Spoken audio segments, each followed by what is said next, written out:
Cabinet मंत्री हसनजी मुश्रीफ आपल्या बरोबर आहेत।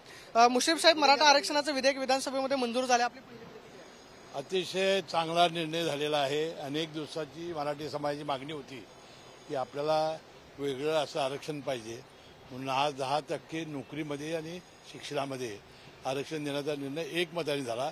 याचा फार मोठा आनंद आम्हाला झालेला आहे। हे आरक्षणाचं विधेयक आणि कायदा सुप्रीम कोर्टामध्ये टिकेल?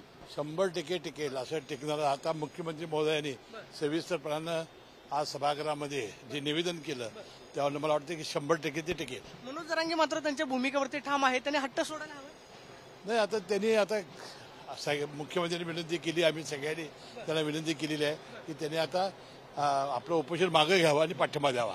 आपण पाहतोय की मनोज जरांगेंनी आपलं उपोषण जे आहे ते मागे घ्यावं आणि पाठिंबा द्यावा अशी प्रतिक्रिया मंत्री हसन मुश्रीफांनी दिल्याचं पाहायला मिळते। कॅमेरा पर्सन चरण सोनवी, प्रदीप कापसे, TV9 मराठी, मुंबई।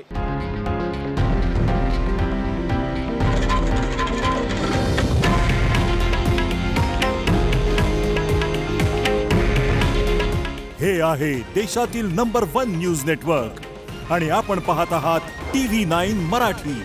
काळजी तुमची, हित महाराष्ट्राचं।